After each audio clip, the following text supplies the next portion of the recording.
नमस्कार विद्यार्थी मित्रांनो, नोट्स इन मराठी या आपल्या शैक्षणिक यूट्यूब चॅनलवर तुमचं मनापासून स्वागत आहे. आज आपण एका अत्यंत रंजक विषयावर सखोल माहिती घेणार आहोत, वैदिक संस्कृती. आपण फक्त तारखा आणि नावांच्या पलीकडे जाऊन त्या संस्कृतीच्या विचारांच्या मुळाशी पोचण्याचा प्रयत्न करणार आहोत. आपल्याकडे काही स्रोत आहेत जे त्या काळातील लोकांचे विचार, समाज आणि जीवनशैली यावर प्रकाश टाकतात. या माहितीच्या आधारे आपण हे उलगडून पाहणार आहोत की ही संस्कृती नेमकी कशावर आधारलेली होती आणि तिची खरी ओळख काय होती. नक्कीच. आणि या संस्कृतीचा जो पाया आहे तो म्हणजे वेद वाङ्मय. म्हणूनच ला वैदिक संस्कृती म्हणतात. गंमत म्हणजे विद हा जो संस्कृत धातू आहे त्याचा अर्थ होतो जाणणे. अच्छा. आणि त्यावरूनच वेद हा शब्द आला, ज्याचा अर्थ आहे ज्ञान. हे ज्ञान हजारो वर्ष केवळ तोंडी पठणाच्या आधारे म्हणजे गुरूंकडून शिष्यांकडे असं पिढ्यानपिढ्या जतन केलं गेलं. हो. म्हणूनच वेदांना श्रुती असंही म्हणतात. श्रुती म्हणजे ऐकलेलं ज्ञान. तर मग या ज्ञानाच्या मूळ स्रोतापासूनच सुरुवात करूया. एकूण 4 वेद आहेत असं आपण ऐकतो. त्यातला ऋग्वेद हा मूळ ग्रंथ मानला जातो, बरोबर. जो पूर्णपणे काव्यमय आहे. अगदी बरोबर. ऋग्वेद, यजुर्वेद, सामवेद आणि अथर्ववेद हे 4 मुख्य वेद आहेत. या चारांच्या मूळ ग्रंथांना मिळून संहिता असं म्हणतात. संहिता. हो. ऋग्वेद संहितेमध्ये देवतांची स्तुती करणारी काव्ये आहेत. या काव्यातल्या प्रत्येक कडव्याला ऋचा म्हणतात. ऋचा. आणि अनेक ऋचा एकत्र करून जे एक स्तुतिगीत तयार होतं त्याला सूक्त म्हणतात. ऋग्वेद म्हणजे अशा अनेक सूक्तांचा संग्रह आहे. आणि बाकीचे वेद म्हणजे यजुर्वेदात काय वेगळं आहे, तो ऋग्वेदापेक्षा कसा निराळा आहे? यजुर्वेद म्हणजे एक प्रकारे यज्ञविधींची कार्यपद्धती सांगणारा ग्रंथ. त्यात यज्ञात म्हटले जाणारे मंत्र आहेत. पण महत्वाचं म्हणजे यज्ञविधी करताना कोणता मंत्र केव्हा आणि कसा म्हणायचा याचा सविस्तर मार्गदर्शन त्यात मिळतं. अच्छा. आणि याची एक खासियत अशी की याची रचना पद्य आणि गद्य अशा दोन्ही स्वरूपांत आहे. मंत्र काव्यात आहेत आणि त्याचं स्पष्टीकरण गद्यात दिलंय. हे खूपच इंटरेस्टिंग आहे. म्हणजे केवळ प्रार्थना नाही, तर ती प्रार्थना कशी करायची याचं एक सविस्तर गाईडबुक होतं. पण मग विधी इतके गुंतागुंतीचे का झाले असतील की त्यासाठी एक स्वतंत्र वेद लिहावा लागला? याचा अर्थ असा होतो की जे पुरोहित हे विधी जाणत होते त्यांचं महत्त्व समाजात वाढलं असेल, नाही का? तुम्ही अगदी अचूक मुद्दा पकडला आहे. जसजसे यज्ञविधी अधिक क्लिष्ट आणि नियमबद्ध होत गेले तसतसं ते विधी अचूकपणे पार पाडणाऱ्या तज्ज्ञांची म्हणजेच पुरोहितांची भूमिका अत्यंत महत्त्वाची झाली. त्यामुळे ज्ञानासोबतच सामाजिक अधिकारही त्यांच्याकडे एकवटू लागले. याच सुसूत्रतेचा पुढचा भाग म्हणजे सामवेद, जो संगीताशी संबंधित आहे असं म्हणतात. हो. काही यज्ञविधींच्या वेळी मंत्रांचं केवळ पठण नाही तर विशिष्ट तालासुरात गायन केलं जाई. हे गायन कसं करावं याचं मार्गदर्शन सामवेदात आहे. भारतीय संगीताच्या निर्मितीची मुळं सामवेदात आहेत असं मानलं जातं. म्हणजे अचूक शब्दोच्चार, अचूक कृती आणि आता अचूक सूर, सगळं किती नियमबद्ध आहे. या तिघांच्या तुलनेत चौथा वेद अथर्ववेद हा खूप वेगळा वाटतो. त्याला अथर्व ऋषींचं नाव दिलंय, पण तो जास्त व्यावहारिक ज्ञानाशी संबंधित आहे, बरोबर? अगदी. अथर्ववेद हा इतर वेदांपेक्षा खूप वेगळा आहे. तो सर्वसामान्यांच्या दैनंदिन जीवनाशी अधिक जोडलेला आहे. आयुष्यात येणारी संकटं, आजारपण, दुखणी यांवरचे उपाय त्यात सांगितलेले आहेत. इतकंच नाही तर त्यात अनेक औषधी वनस्पतींची माहिती आहे. त्याचबरोबर राजाने आपलं राज्य कसं चालवावं याचंही मार्गदर्शन आहे. तो जणू काही त्या काळाचा एन्सायक्लोपीडिया ऑफ लाईफ होता. म्हणजे आपण पाहिलं तर ऋग्वेद काय प्रार्थना करायची ते सांगतो, यजुर्वेद कशी करायची ते सांगतो, सामवेद ते कसं गायचं हे शिकवतो आणि अथर्ववेद जगण्यातील इतर प्रश्नांची उत्तरं देतो. या संहितांव्यतिरिक्त ब्राह्मण ग्रंथ, आरण्यके आणि उपनिषदे यांचाही उल्लेख येतो. ते या रचनेत कुठे बसतात? या संहितांवर आधारलेले पुढचे स्तर आहेत. संहितांच्या रचनेनंतर त्यातील ज्ञानाचा अर्थ लावण्यासाठी हे ग्रंथ लिहिले गेले. ब्राह्मण ग्रंथ हे यज्ञविधींमध्ये वेदांचा वापर कसा करायचा यावरचे भाष्यग्रंथ आहेत.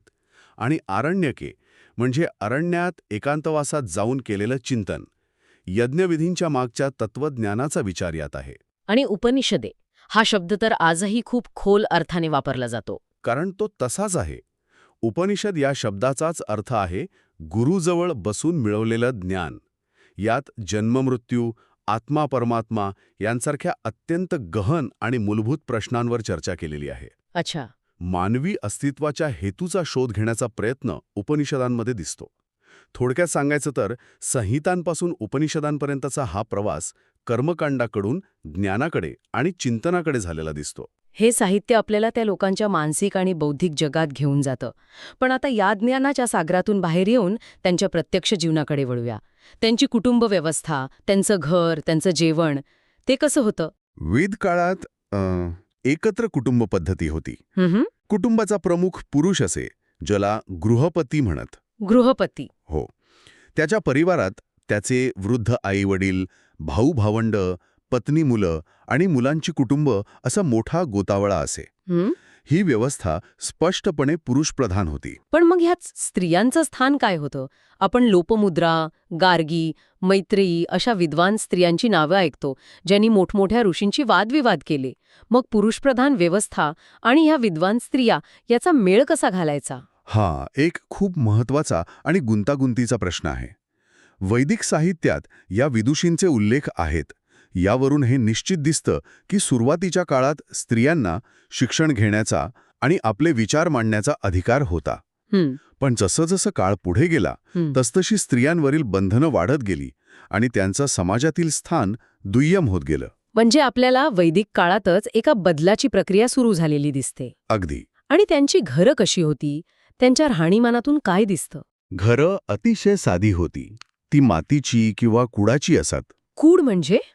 कूड म्हणजे गवत किंवा वेलींच्या जाडसर तट्ट्या विणून त्यावर शेण आणि माती लिंपून तयार केलेली भिंत. घरासाठी गृह किंवा शाळा हे शब्द वापरले जात. म्हणजे घरं साधी होती, पण त्यांच्या आहारात बरीच विविधता दिसते. गहू, सातू, तांदूळ हे तर होतंच. हो, आणि त्यासाठी वैदिक वाङ्मयात गोधूम म्हणजे गहू, यव म्हणजे सातू किंवा बार्ली आणि व्रीही म्हणजे तांदूळ हे शब्द आले आहेत. याशिवाय दूध, दही, लोणी, तूप, मध हे पदार्थ त्यांच्या विशेष आवडीचे होते.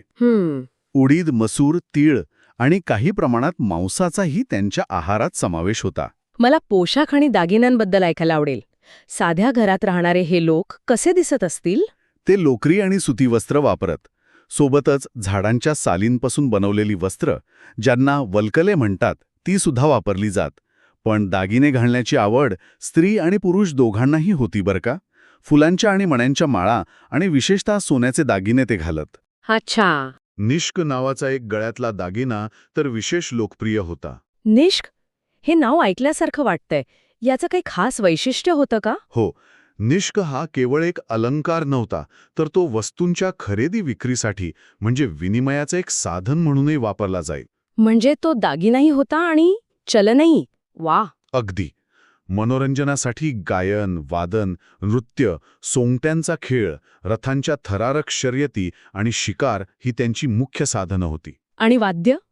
वीणा, शततंतू, झांझा, शंख, डमरू आणि मृदंग ही त्यांची प्रमुख वाद्य होती. तुम्ही निष्कचा उल्लेख केला, जो विनिमयासाठी वापरला जाई. यावरून त्यांच्या अर्थव्यवस्थेबद्दल उत्सुकता वाटते. कशावर आधारित होती त्यांची अर्थव्यवस्था? त्यांच्या अर्थव्यवस्थेचा कणा होता शेती, आणि त्यांची शेतीची पद्धतही बरीच प्रगत होती. ते नांगराला लोखंडाचा फाळ बसवत असत. एक मिनिट, लोखंडाचा फाळ म्हणजे त्यांना लोहकाम माहीत होतं. हां, तर त्या काळाच्या मानाने खूप मोठा तांत्रिक शोध म्हणायला हवा. निश्चितच. लोखंडाच्या फाळामुळे जमीन अधिक खोलवर नांगरता येत होती, ज्यामुळे पिकाचं उत्पादन वाढायला मदत झाली. शिवाय खत म्हणून शेणाचा उपयोग करण्याची पद्धती त्यांना माहीत होती. अथर्ववेदात तर पिकांवर पडणारी कीड आणि त्यावरच्या उपायांचाही विचार केलेला आढळतो. आणि शेती इतकंच महत्त्व पशुपालनालाही असेलच. अगदी. घोडा, गाय, बैल आणि कुत्रा या प्राण्यांना त्यांच्या जीवनात विशेष स्थान होतं. गायींचा उपयोग तर निष्कप्रमाणेच विनिमयासाठी होत असे. अच्छा. त्यामुळे ज्याच्याकडे जास्त गायी तो अधिक श्रीमंत मानला जाई. गायींना इतकी किंमत होती की त्या चोरल्या जाऊ नयेत म्हणून विशेष काळजी घेतली जाई. आणि घोडा, तो तर वेगाचं आणि सामर्थ्याचं प्रतीक होता. त्यांच्या रथांसाठी त्याचं महत्त्व अनमोल असणार. बरोबर. वेदकालीन लोक घोड्याला माणसाळून रथाला जोडण्यात अत्यंत निपुण होते, आणि त्यांचे रथही खास होते. त्यांच्या रथांची चाकं भरीव लाकडाची नसून आऱ्यांची होती. आऱ्यांची चाकं? प्रचंड वेगवान होते. ही एक मोठी तांत्रिक प्रगती होती. खरंच आजही आपण इंजिनचा वेग मोजण्यासाठी अश्वशक्ती म्हणजे हॉर्स पॉवर हे एकक वापरतो. यावरून त्या काळापासून घोड्याच्या वेगाचं महत्त्व किती अधोरेखित झालंय हे कळतं. या अर्थव्यवस्थेमुळे समाजरचना कशी होती? शेती आणि पशुपालनाशिवाय इतरही अनेक व्यावसायिक आणि कारागीर समाजात होते. त्यांच्या स्वतंत्र संघटना होत्या, ज्यांना श्रेणी आणि त्यांच्या प्रमुखाला श्रेष्ठी म्हणत. सुरुवातीला समाजात व्यवसायावरून वर्ण ठरत, म्हणजे ब्राह्मण, क्षत्रिय, वैश्य आणि शूद्र. ही व्यवस्था बरीच लवचिक होती. पण ही व्यवस्था नंतर बदलली. ही लवचिकता का आणि कशी संपली? हा वैदिक संस्कृतीच्या उत्तरार्धातील सर्वात मोठा आणि दूरगामी परिणाम करणारा सामाजिक बदल होता. हळूहळू हे वर्ण व्यवसायावरून न ठरता जन्मावरून ठरू लागले. अच्छा. त्यामुळे जातीव्यवस्था निर्माण झाली आणि समाजात उच्च नीचतेवर आधारित विषमता वाढली. जी लवचिकता आधी होती ती संपुष्टात आली. म्हणजे एका बाजूला समाजात अशी विषमता येत होती आणि दुसऱ्या बाजूला त्यांनी आदर्श मानवी जीवनासाठी आश्रम व्यवस्थेसारखी संकल्पना मांडली. हो, एक आदर्श आयुष्य कसं जगावं यासाठी जन्मापासून मृत्यूपर्यंतच्या आयुष्याचे त्यांनी 4 टप्पे कल्पिले. पहिला ब्रह्मचर्याश्रम, गुरुजवळ राहून विद्या मिळवण्याचा काळ. दुसरा गृहस्थाश्रम, लग्न करून कुटुंब आणि समाजाप्रती आपली कर्तव्य पार पाडण्याचा काळ. तिसरा वानप्रस्थाश्रम, घरादाराचा मोह त्यागून अरण्यात साधेपणाने जगण्याचा काळ. आणि चौथा संन्यासाश्रम, सर्व नात्यांचा त्याग करून मनुष्यजन्माचा अर्थ शोधण्यासाठी भ्रमण करत राहिल्याचा काळ. त्यांच्या जीवनाची ही रचना त्यांच्या धार्मिक कल्पनांशी जोडलेली होती का? असं वाटतं की त्यांचे देवदेवता निसर्गातूनच आल्या होत्या. अगदी तसंच होतं. सूर्य, वारा, पाऊस, वीज, वादळे, नद्या यांसारख्या निसर्गातील भव्य आणि शक्तिशाली गोष्टींनाच त्यांनी देवता रूप दिलं. बरोबर. त्या शक्ती जीवनदायी ठराव्यात त्यांनी कोप करू नये म्हणून वेदांमध्ये त्यांच्या प्रार्थना केलेल्या आहेत. या देवतांना प्रसन्न ठेवण्यासाठी ते अग्नीमध्ये विविध पदार्थ अर्पण करत ज्याला हवी म्हणत. हा विधी म्हणजेच यज्ञ. सुरुवातीला हे यज्ञविधी साधे असतील, पण जसं आपण आधी बोललो ते नंतर गुंतागुंतीचे होत गेले.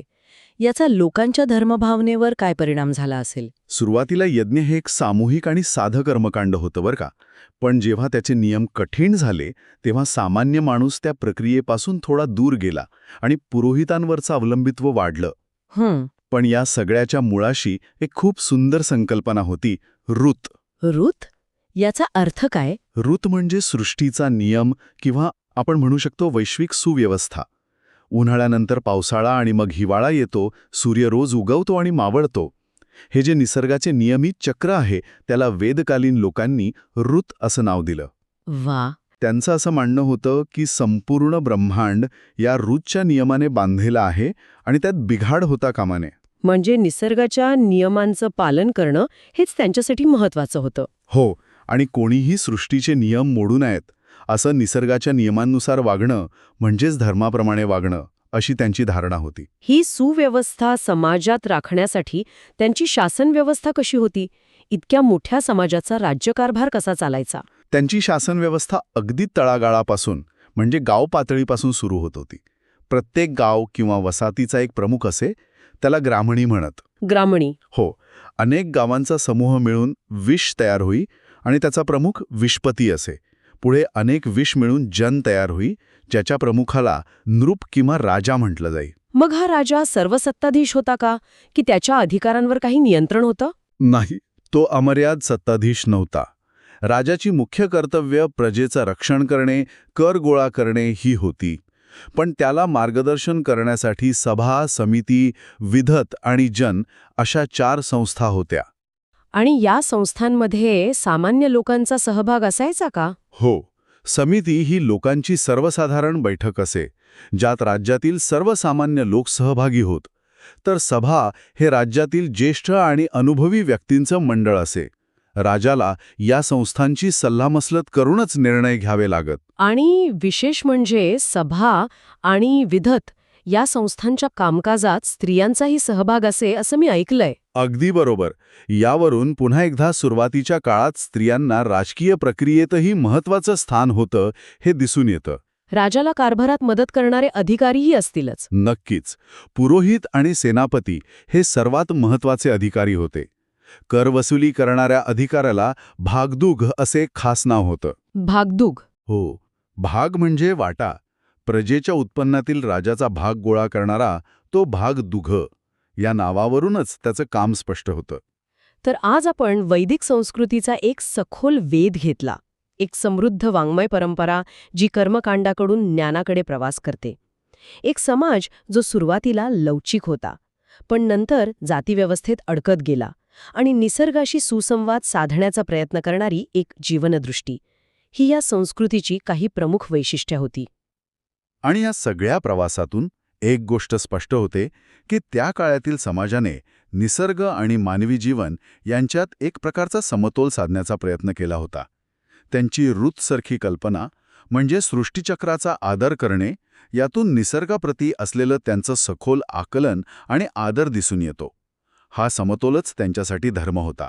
वेदकालीन लोकांनी सृष्टीचे नियम मोडू नयेत यालाच धर्म मानले. आजच्या युगात जिथे हवामान बदल आणि पर्यावरणाचा ऱ्हास ही मोठी संकटं आहेत, तिथे निसर्गाशी सुसंवाद साधण्याच्या या प्राचीन विचारातून आपण नव्याने काय शिकू शकतो याचा विचार करायला हवा.